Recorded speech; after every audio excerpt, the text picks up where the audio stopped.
Unadhani Yanga watakuwa wamefanya nini kuelekea hiyo mechi yao tofauti na mahesabu ya kawaida yanayopigwa na kila mtu?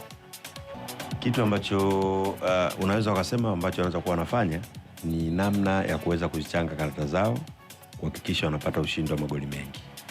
Lakini unajaribu kuangalia Yanga wamecheza jumla ya dakika 450 kwenye hatua ya makundi. Yaani jumla ya mechi 5 sawa sawa na dakika 450. Katika mechi zote hizo wamepata magoli mawili. Na katika hali ya kawaida unaenda kwa approach dakika 90 unahitaji magoli zaidi ya mawili. Yaani tunaongelea Yanga ili ya salama inabidi ashinde magoli 3 kwanza. Kitu cha kwanza. Sasa wasiwasi unakuja ni kwamba umecheza dakika 450 umepata magoli mawili, lakini sasa unaenda kucheza dakika 90 unahitaji magoli 3. Kuna eneo ambalo linaonekana alipo sawa. Na hayo magoli mawili yenyewe ukiangalia kwenye staking force amehusika ni Dube ambaye alifunga goli dhidi ya FAR Rabat.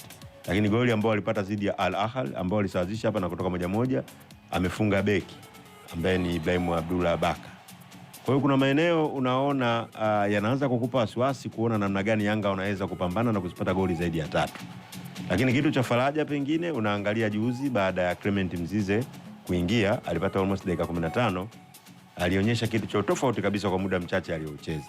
Pengine kwangu mimi inaweza ikawa ni faraja ya kuona mchezaji kama yule anarudi, anaweza akakuongezea kitu cha ziada na kuona timu inaweza kupata matokeo mazuri ya ushindi wa magoli mengi.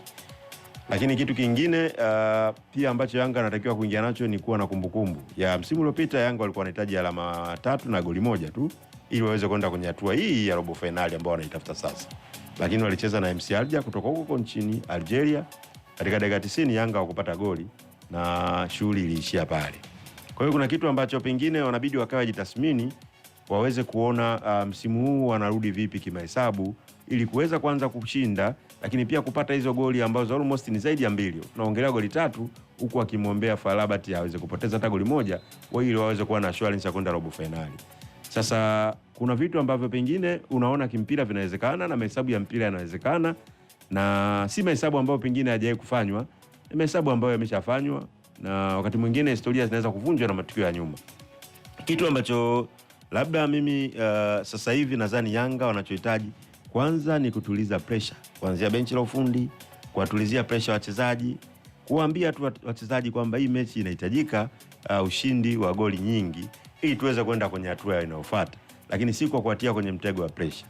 Kwa sababu kuna vitu viwili. Kitu ambacho kinakuaga kigumu zaidi ni kwa sababu hizi mechi zote zinachezwa kwenye muda mmoja. Yaani yule ambaye pia unamwombea mabaya anacheza muda mmoja na wewe. Kwa hiyo wachezaji wanapokuwa uwanjani wana approach mechi yao pale uwanjani, wanakuwa hawapati nafasi ya kujua matokeo ya wenzao ambao wanaombea mabaya yakoje. Kwa hiyo kitu ambacho mimi nafikiri ni kwamba Yanga wanahitaji kuongeza maarifa zaidi kwenye benchi la ufundi kupeleka kwa wachezaji wao, lakini pia benchi la ufundi liweze kuangalia kwa ukaribu zaidi namna gani wanaweza kubadilisha na staili yao ya uchezaji. Unajua tumeona Yanga imecheza katika mechi 5 za hatua makundi. Naongelea akiwa Mwalimu Pedro. Kuna timu ambayo unaona imebadilika, sio ile Yanga ambayo tulizoea. Yaani leo hii watu wanaongelea kwamba Pacome alikamiwa, unaangalia Okello namna alivyocheza mechi ya mwisho dhidi ya Rabat. Na wenyewe Yanga wamesema kitu kama hicho, lakini kwenye mpira hakuna kukamiwa.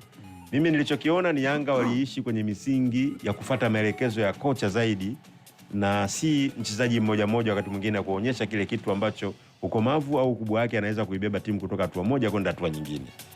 Kwa mechi nafikiri kocha kama ataingia pamoja na mifumo yake, lakini awaambie wachezaji pale ambapo wanaweza kutumia uwezo wao binafsi na kuibeba timu, kwa wachezaji kaliba ya Yanga walionao wanaweza kufanya hivyo. Leo tunamwongelea Pacome. Kuna mechi moja hapa alicheza dhidi ya CR Belouizdad, Yanga walipoteza ugenini goli 3, wakaja hapa wakapata goli 4. Tuliona namna Pacome alivyochukua ile mechi akaiweka mfukoni. Goli 4 zilipatikana, hakuna mtu yote ambaye alitegemea pengine Yanga wangeweza kupata ushindi wa vile. Kwa namna walivyocheza, namna walivyoapproach ile mechi. Kwa hiyo kitu ambacho kikubwa nafikiri kunahitaji kubadilika kwenye mbinu, lakini pia kubadilika kwa kikosi. Selection ya mwalimu inapaswa kuwa kwenye eneo ambalo wanaona linaweza kuwa na maboresho zaidi. FM kutoka Dar es Salaam.